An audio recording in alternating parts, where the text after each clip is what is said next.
diras, mais pasteur, comment il n'en trouverait pas? Je fais ça pour lui, je fais ça pour lui, je fais ceci pour lui. Laisse-moi te dire une chose. La Bible déclare, toute la justice de l'homme n'est qu'un vêtement souillé. La parole déclare, il n'y a pas un juste, pas même un seul. Elle affirme, tous ont péché et sont privés de la gloire de Dieu. Et c'est là que la miséricorde de Dieu intervient. Alléluia. C'est là qu'elle intervient. Parce que Dieu sait, sans la miséricorde, il n'y a pas de pardon. Il n'y en a pas. Sans miséricorde, il n'y a pas de pardon. Est-ce que cela veut dire que le pardon, ce n'est pas la miséricorde? Le pardon, ce n'est pas la miséricorde. Contrairement à ce que l'on pense. Le pardon est un résultat de la miséricorde. Dieu éprouve d'abord de la miséricorde pour nous. Et parce qu'il l'éprouve, il nous accorde son pardon. Quelqu'un me suit? Amen. Parce qu'il éprouve de la miséricorde, il exerce son pardon. La miséricorde est un sentiment. Le pardon est un acte. Tu as compris la différence? Le pardon est un acte. La miséricorde est un sentiment. Quand tu veux pardonner à quelqu'un, il se passe d'abord dans ton cœur quelque chose. Un sentiment qui te fait revenir vers lui. Et qui te pousse à le pardonner. C'est ce que Dieu a ressenti. Ce sentiment de miséricorde. C'est quoi la miséricorde? C'est un sentiment de pitié. Une envie de grâce que l'on éprouve au-dedans de soi. Et quand tu l'as éprouvé, alors tu peux passer à l'acte du pardon. Bien-aimé, le Seigneur est un Dieu tellement saint que s'il fallait que nous approchions de lui tel que nous sommes, tu ne seras même pas à 2000 km. Tu seras détruit par sa sainteté. Il ne supporte pas le péché. La Bible dit, en lui, il n'y a point de péché. Ainsi, sans le sentiment de miséricorde, il aurait été impossible même à Dieu d'aimer les humains. Tu comprends à quel point la miséricorde a une place importante devant le trône de Dieu. Si Dieu n'avait éprouvé aucune pitié, s'il n'avait pas ce sentiment-là de grâce envers lui, il aurait été impossible, à cause de sa sainteté, de supporter les humains. Mais aujourd'hui, on peut entrer dans sa présence. On peut lever la main. On peut l'appeler par son nom. Alors qu'il fut un temps où son nom ne devait même pas être prononcé. On peut lui dire Yahweh, je t'aime. On peut lui dire Seigneur Jésus, prends-moi dans tes bras. On peut lui dire Seigneur, tu es mon amour. Lui qui est si saint, c'est juste à cause de la miséricorde. Amen, amen. La Bible dit, approchons-nous donc avec assurance du trône de la grâce. Pourquoi? Parce que jusqu'à ce que Jésus revienne, Dieu n'est pas encore assis sur le trône du jugement. Il n'est pas encore sur le trône du jugement. Il est sur le trône de la grâce. Et c'est à cause de cela qu'il a pu pardonner nos péchés. Et il a fait de nous des enfants de Dieu. À cause de cela, demain, il pardonnera encore à ceux qui, avec un cœur repentant, viendront vers lui. Alors il te dit, approche-toi sans peur du trône de la grâce. Parce que la première des choses que je vais t'accorder, ce n'est pas d'abord répondre à tes besoins. Seigneur, je veux une voiture. Seigneur, je veux ceci. J'ai besoin de cela.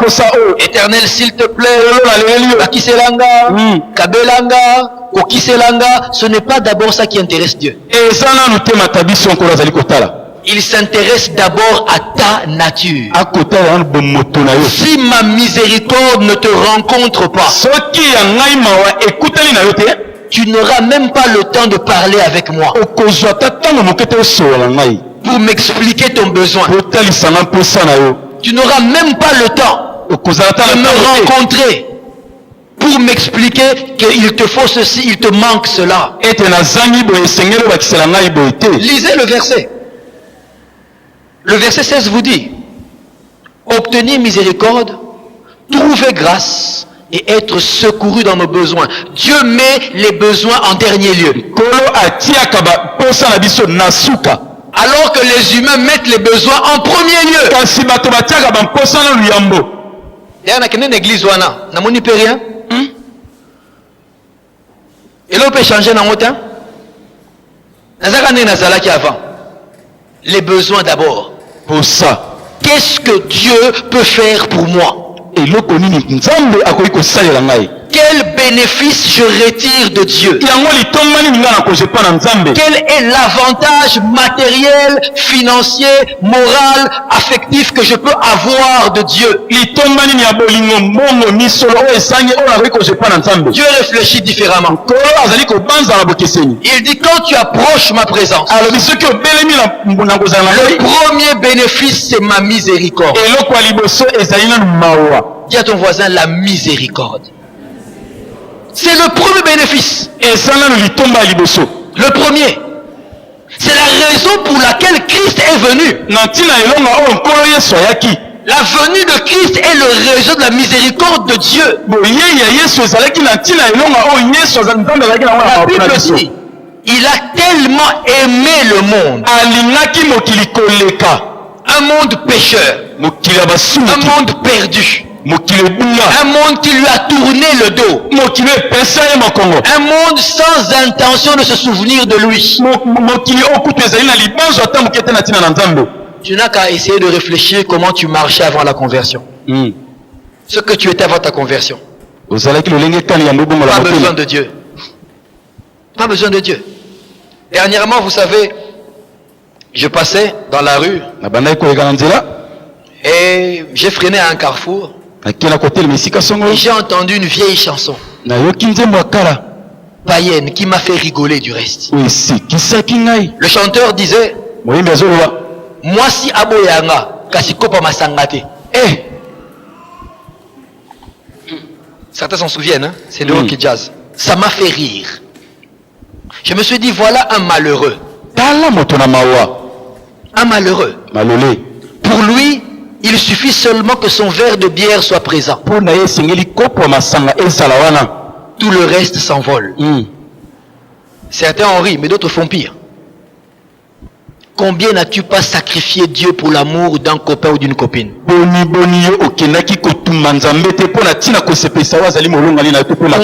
tu n'as pas marché hors des voies de Dieu pour un avantage matériel? Combien de fois tu n'as pas mis Dieu de côté, même pour ton simple sommeil? Je suis trop fatigué. Je vais prier demain. Ça t'est arrivé, n'est-ce pas? Combien de fois tu t'es même permis de manquer un rendez-vous avec Dieu parce que tu n'as pas le pantalon qu'il faut? J'ai pas de pantalon, je viendrai pas au culte. Mais tu peux aller avec ce que tu as. La vue des hommes est plus importante que Dieu. Alléluia. Oh, combien de fois tu n'as pas mis Dieu de côté pour une réussite académique ou scolaire? Moi, c'est le premier conseil qu'on m'a donné quand je suis entré à l'Unikin. Il y a des années de cela. On m'a dit, Tala, où est campus? Qui frère Nayo, tiens on a pembeni. Autrement dit, avec le qui frère, tu vas échouer. Autrement dit, si tu restes consacré à Dieu, tu vas échouer. Combien de fois ça ne nous est pas arrivé? Et donc que ce matin, tu as dû choisir. Tu es venu en traînant les pieds.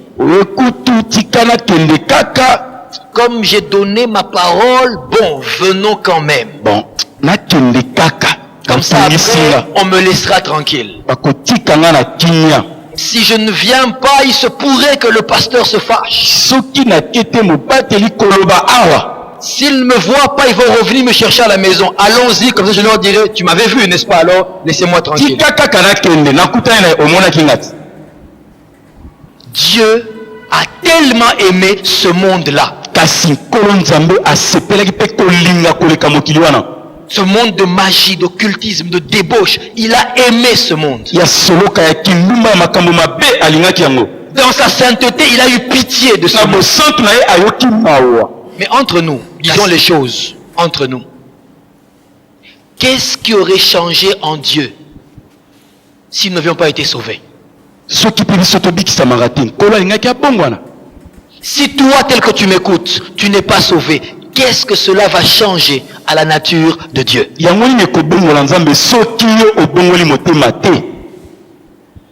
Rien du tout.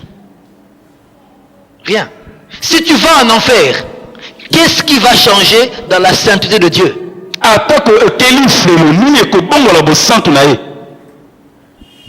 Rien ne va changer. La parole dit, Dieu, en lui, il n'y a pas une seule ombre de variation. Dans sa parole, il dit, quand tu fais le bien, c'est pour ton frère que tu le fais. Quand tu fais le mal, c'est encore pour ton frère que tu le fais. Ça ne touche pas Dieu. Quand l'homme a péché, quand Adam est tombé, Dieu est resté saint. Amen. Amen. Il est resté saint. La parole vous le prouve. Elle dit, lors du déluge, Dieu était sur son trône. Autrement dit, il n'était perturbé en rien du tout. Lorsque la terre entière était sous les eaux. Mais Dieu a aimé ce monde. Il a éprouvé un sentiment de miséricorde. Je peux jouir tout seul de ma sainteté. Les anges me servent. Mon fils Jésus est tout ce que j'ai de plus précieux. Mais ça ne me suffit pas. J'aime ces gens-là.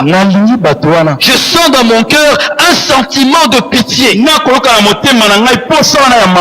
me pousse à revenir vers eux, à pardonner leurs péchés, en fait à leur trouver un moyen de me rencontrer.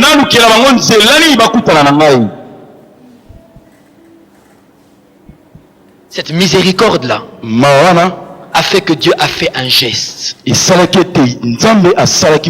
a donné son fils Jésus. Et par lui, le pardon des péchés est arrivé. Amen, amen. Et par lui, nous pouvons entrer jusque devant la face du Père. Alléluia. Oh, merci Seigneur Jésus, merci. Yes. Merci. À cause de la miséricorde. À cause de la miséricorde. J'aime bien ce que l'apôtre Jacques dit. Lisons-le un peu ensemble. Dans le livre de Jacques. Une petite affirmation que j'ai beaucoup aimée. Jacques 2, le verset 13. La dernière phrase. Quelqu'un a trouvé? Jacques 2, le verset 13. La toute dernière phrase. Quelqu'un peut m'aider à la lire, s'il vous plaît? Oui, papa Jean-Marie. La miséricorde triomphe du jugement. Amen.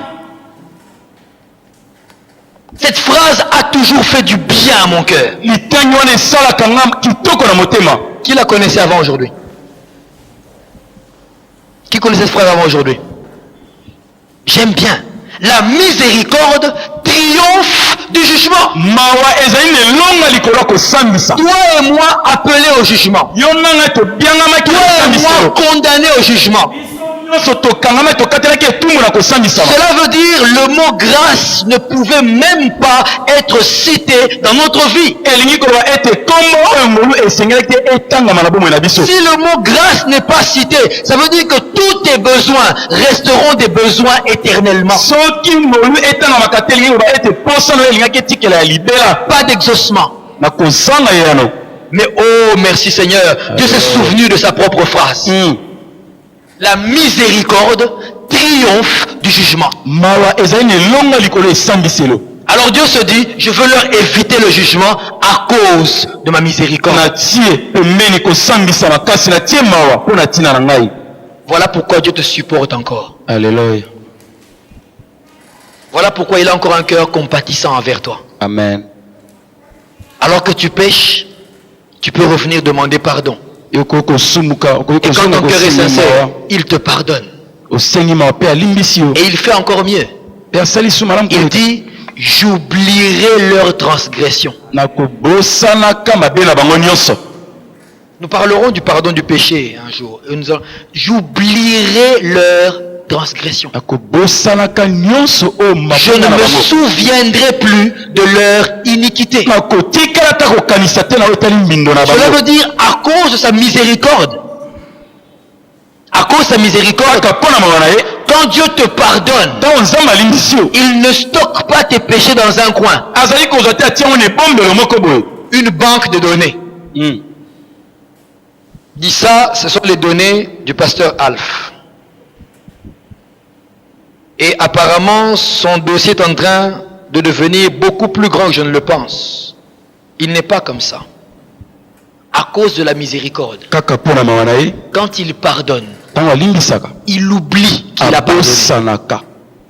Cela veut dire, tu as péché lundi. Tu t'es repenti sincèrement le lundi même. Dieu a effacé la transgression. Et lorsque mardi tu reviens, tu peux dire, Seigneur, j'ai encore fait le même péché qu'hier. Je te pose la question. Hier, tu as fait quel péché? Seigneur, j'ai encore piqué dans la caisse. Ah bon? Tu avais fait ça hier? Moi, je m'en souviens pas. Ton dossier, il est clean. Pour moi, tu viens de pécher. Quelqu'un est en train de comprendre ça? Amen. J'ai dit, lorsque ta repentance est sincère. Les humains ont du mal à comprendre ça. Parce que l'humain n'oublie pas.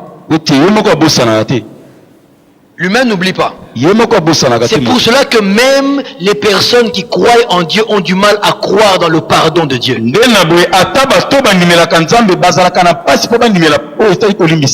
le voient sous l'angle des humains. Il a pardonné, mais il a certainement retenu ça quelque part. Et il finira par me le dire. Non, non. Ce n'est pas comme ça que Dieu est en train de voir les choses.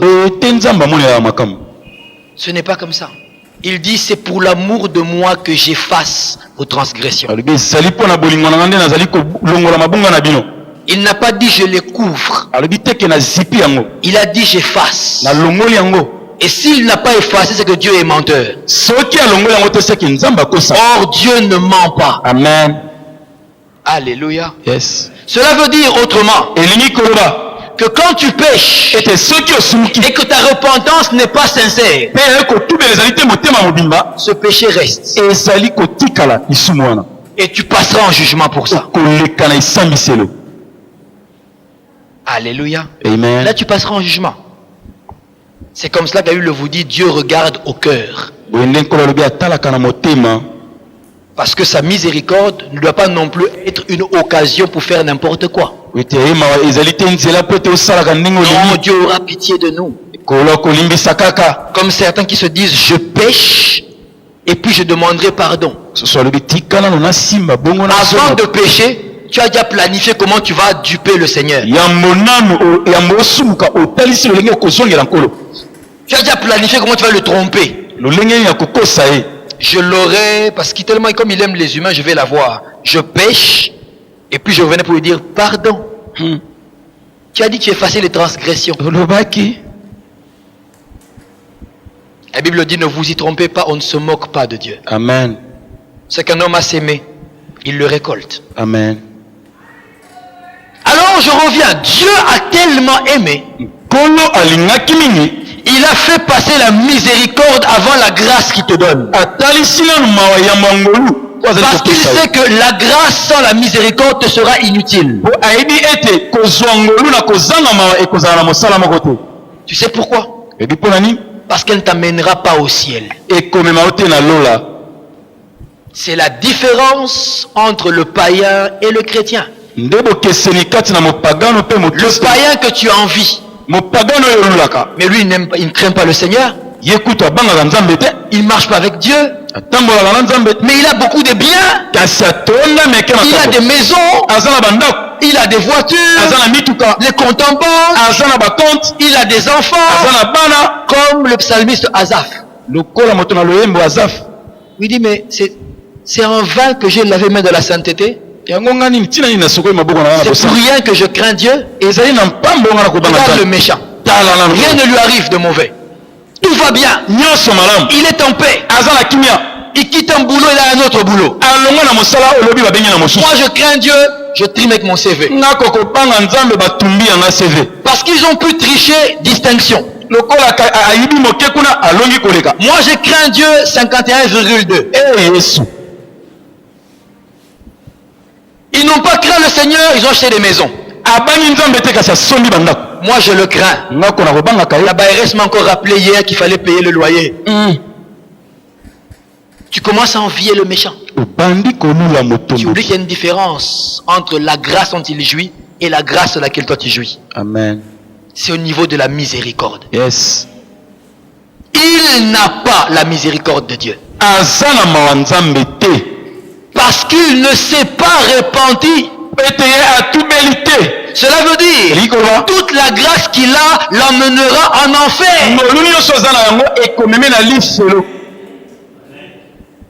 Et Dieu par la bouche de Job a dit,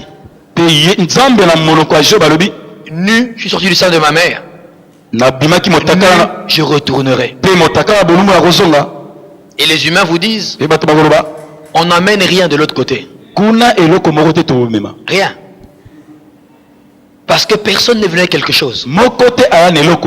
Même celui qui est héritier à sa naissance, il n'a rien emmené. Il est né déjà prince. Il est né avec des millions en banque. Il n'a rien emmené. Ce avec quoi il est venu, il repartira avec. Amen. Qu'est-ce qu'il a amené? Son corps, son âme et son esprit. Quand il mourra, il ramènera son corps, son âme et son esprit. Même pas la chemise qu'on lui fera porter à son deuil. Ça pourrira dans la tombe. Il ramènera le corps, l'âme et l'esprit. Amen. Ça part. Et le corps s'arrête à un degré. Il pourrit. L'âme se perd dans un autre degré. La Bible dit, les morts n'ont pas de souvenir. L'esprit rentre à son créateur. Est-ce que tu as saisi ma miséricorde? Non. La petite porte derrière à gauche. Même si de ce côté-ci on fait un mausolée, 800 jours de deuil national, tu te proclamais héros national, En fait, pour Dieu, tu es un zéro national. T'as rien. Alors le Seigneur sait que la miséricorde doit venir avant la grâce. Amen, amen, amen. Approchons-nous donc avec assurance du trône de la grâce. Premièrement, pour obtenir miséricorde, bien aimé, soupire après la miséricorde de Dieu. Elle t'ouvre les portes de la faveur de Dieu. Et quand tu as la faveur, la grâce, tes besoins, Dieu s'en occupe. Tu entres dans ce que Dieu dit avant qu'il n'ait prié. Je les ai exaucés. Il y a des prières que tu ne feras même pas. Dieu, tu lui plais tellement. Il se plaît à te bénir. Il se plaît à te bénir. Oh, Dieu est magnifique. Amen. Lis avec moi 1 Pierre 2. L'apôtre Pierre aussi a dit quelque chose.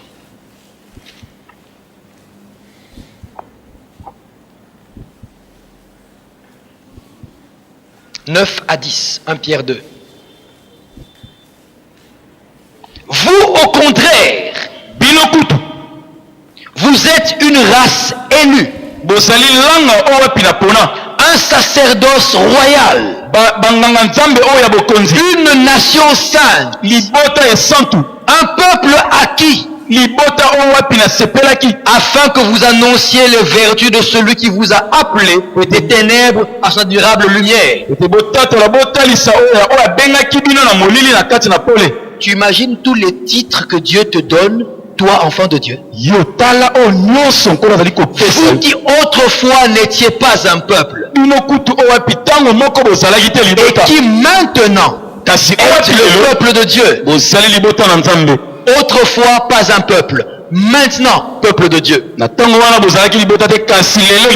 qui n'aviez pas obtenu miséricorde autrefois, et qui maintenant avez obtenu miséricorde.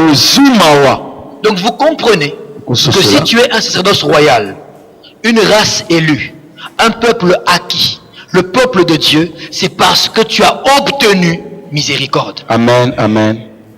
Autrefois, tu ne l'avais pas. Tu n'étais pas tout ça. Maintenant, tu l'es. Tu es devenu le peuple de Dieu. La miséricorde précède la grâce. Elle vient avant la grâce. Parce que la miséricorde de Dieu t'assure de bien jouir de la grâce de Dieu. Sinon, cette grâce va s'arrêter avec ta mort. Or, le désir de Dieu est que cela aille jusque dans l'éternité. Approchons-nous donc avec assurance du trône de la grâce. Pourquoi? Afin d'obtenir miséricorde. Mais laisse-moi te dire une chose. Ce que tu obtiens devient une partie de toi. Alléluia. Ce que tu obtiens devient une partie de toi. Ainsi, quand Dieu te fait miséricorde, c'est pour une raison. Pas seulement te sauver, pas seulement te reconnecter à lui, mais pour que toi à ton tour tu puisses donner la miséricorde aux autres. Celui qui réellement a obtenu miséricorde, il sait offrir la miséricorde. Ceux qui n'y croient pas n'offrent pas leur miséricorde. Frère, pourquoi veux-tu que Dieu te pardonne quand toi tu ne sais pas pardonner? C'est un contraste. Pourquoi veux-tu que Dieu ait pitié de toi quand toi tu n'éprouves aucune pitié pour personne? Tu diras, pasteur, non, moi, tout le monde me connaît, je suis bon. Moi, je suis un homme de miséricorde. D'accord. Est-ce que tu payes ton personnel comme il faut? Please. Non, moi je suis un homme de miséricorde. Dieu a vu ta situation, il a répondu par sa miséricorde, il t'a offert sa pitié et ça a entraîné la grâce. Toi tu as vu la situation de ton secrétaire, qu'est-ce que tu as fait? Tu t'es rendu compte de la souffrance du bien-aimé qui est près de toi. Tu as pu te rendre compte qu'il porte la même chemise tous les dimanches. Toi tu en as 36. D'autres même se disent, oh je suis exempt, moi j'en ai que 5. Donc le pasteur ne parle pas de moi. Tu peux faire 5 moins 1.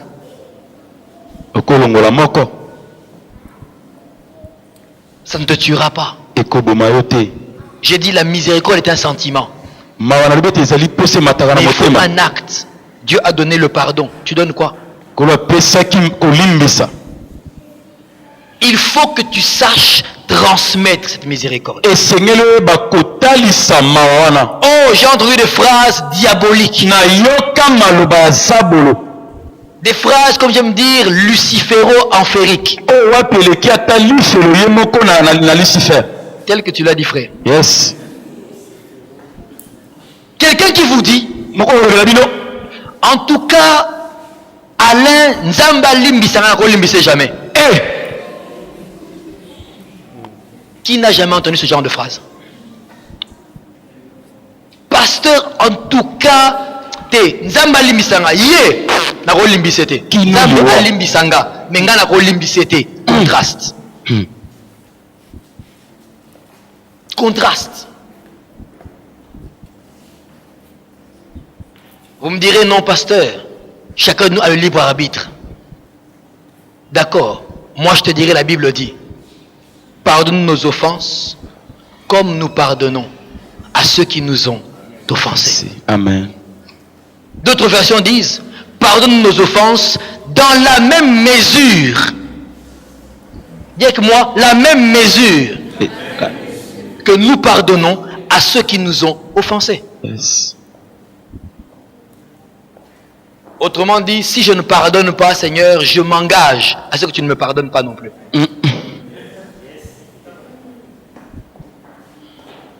Si je ne fais pas miséricorde, ne m'en fais pas non plus. Et tu es étonné. Seigneur, je ne comprends pas. Je te crains, je vais à l'église. Je suis même diacre, Seigneur. Mais pourquoi telle chose ne marche jamais?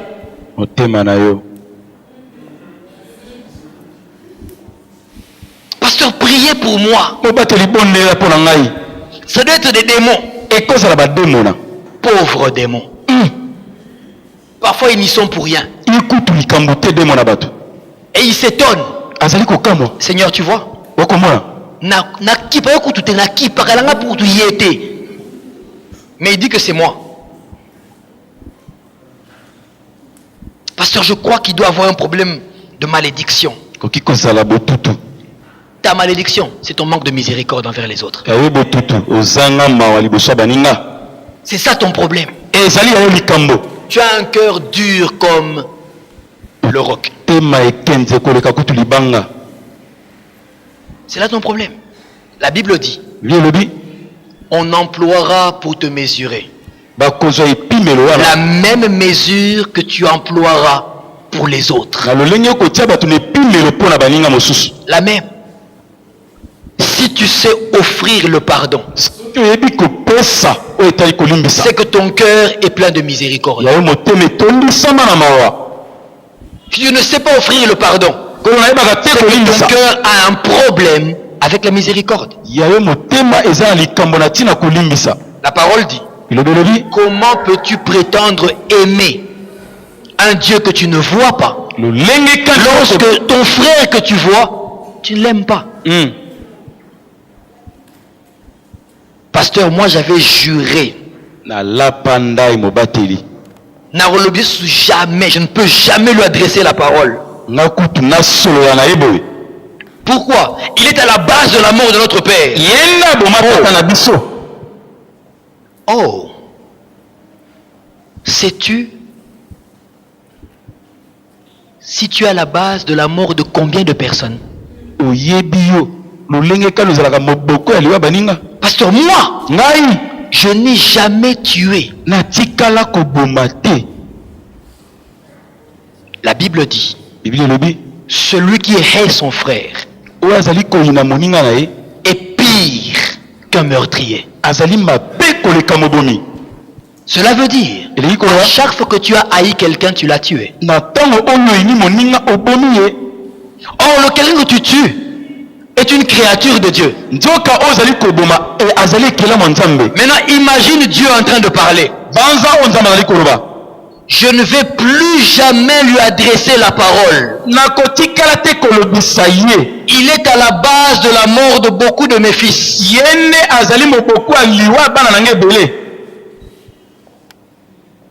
Tu as déjà imaginé ça comme ça? Je ne le bénirai plus. Il est à la base de la mort de beaucoup de mes filles. Et tu t'étonnes. Pasteur Nazo comprendre, les choses ne marchent pas. Mais le ciel t'est fermé. Parce que celui qui peut ouvrir le ciel, tu l'as irrité. Oh, combien parmi les enfants de Dieu retiennent dans leur cœur le mal qu'on lui a fait. C'est là où je vous ai dit qu'il est impossible pour l'homme de comprendre la miséricorde de Dieu quand il oublie le péché. Parce que l'homme a incarné dans lequel il inscrit tout. C'est instinctif. La Bible dit le cœur de l'homme est méchant par-dessus tout. Amen. Il retient. Il ne veut pas oublier. Il veut pas. Il dit, je te pardonne, mais annule la première phrase. Je te pardonne, mais. Même quand il dit je te pardonne, il a retenu ça. Et il t'attend au tournant. Il sait que tu vas fauter encore. Il l'attend tellement, il le désire tellement qu'il amène ça à l'existence. Dès qu'il recommence, je t'avais dit, mardi okuna usalebwe na limbisio, jeudi au bandeli na limbisio, yambaloyo ato zwelinga ba policier. Beaucoup le disent, non? Ce qui n'a limbisié Baba Kisanga.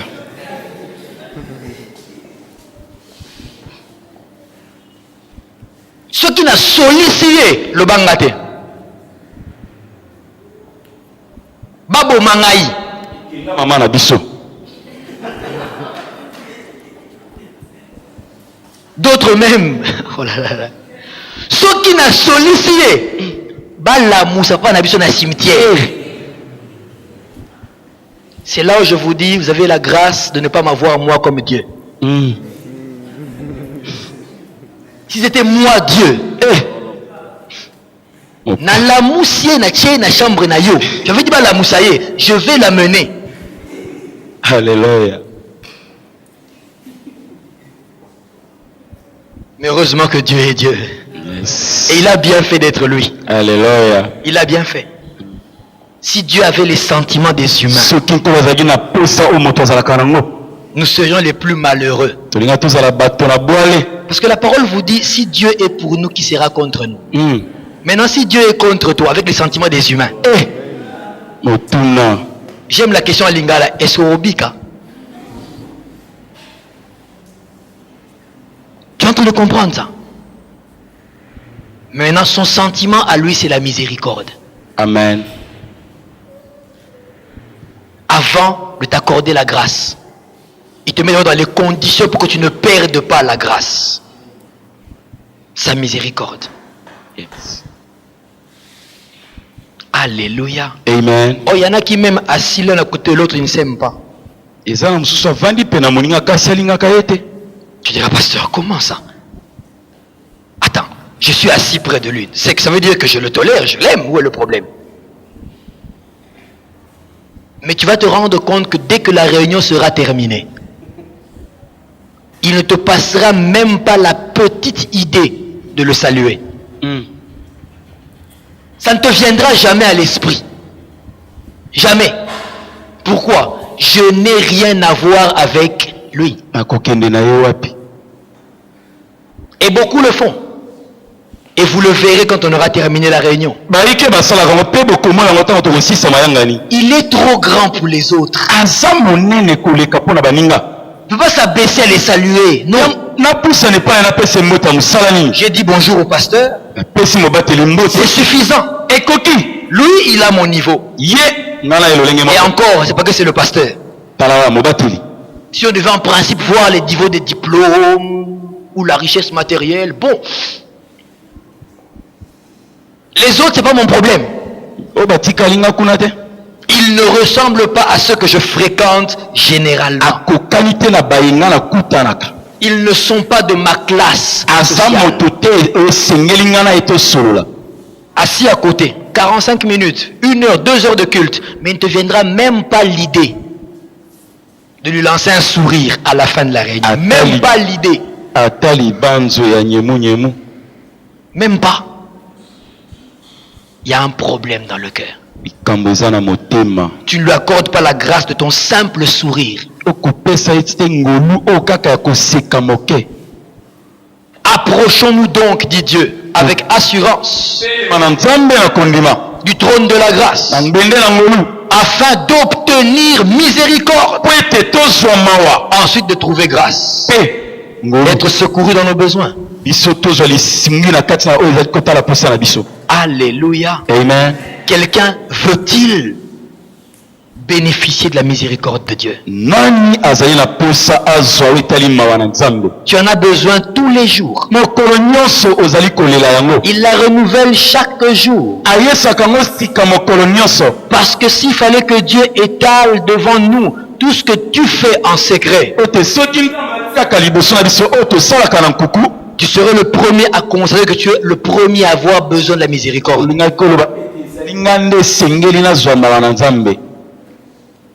Une des choses qui te fera sentir encore que tu n'as pas cette miséricorde, c'est que durant toute la prédication, tu as pointé les autres. Mon pasteur Zolobano, mon frère Jacques, mon pasteur Zolobasiko, sœur Annie, maman Anna, l'eau akabakate, c'est elle. Tu as vu les autres. Durant toute la prédication, est-ce que j'ai menti? Papa. Soyons sincères, est-ce que j'ai menti? Aussi mi point, papa. Là, tu n'arrives pas à me répondre. Hein? Durant toute la prédication, tu as pointé les autres. Wana frère John. Dans ton cœur, tu as me souhaité, Seigneur, pasteur, parle encore. Tu vas me regarder les autres, Dieu. Ok. L'autre s'est dit, Tika va l'obélaye. Alors, Tika va l'obélaye. Si on a finance, à la miséricorde, à ton Seigneur 10 francs, à la miséricorde, les autres. Tu ne t'es pas vu toi-même. C'est une des preuves que tu as besoin de la miséricorde. Yes. Alléluia. Pour dire, Seigneur, c'est moi, j'ai besoin de ça. Amen, amen. Comme le publicain, Seigneur, aie pitié de moi, je suis un pécheur. Mais le pharisien, oh Dieu, moi je jeûne 3 jours par semaine, moi je fais ceci, moi je fais cela. L'homme parfait. Quelqu'un veut-il prier avec moi pour demander la miséricorde de Dieu? Amen. Je ne sais dans quel domaine, mais je sais que ta vie en a besoin. Je sais qu'il y a un ça ne va pas quelque part que Dieu veut résoudre. Ne regarde pas encore à ton besoin. Ce que tu n'as pas. Seigneur, je n'ai pas encore reçu, je voudrais si je n'ai pas encore eu. Ne regarde pas ce que tu n'as pas. Regarde à ce qui peut te faire conserver ce que tu vas avoir. Amen. Quelqu'un veut-il prier avec moi? Alléluia. Pour demander à Dieu sa miséricorde. Aie pitié de moi. Je ne suis pas parfait, Seigneur. Je ne marche pas comme il faut. J'ai des failles, des défaillances, des tares, des chutes, des péchés. Seigneur, aie pitié de moi. Quelqu'un le veut-il? Amen. Qui se lève avec moi, nous allons prier ensemble.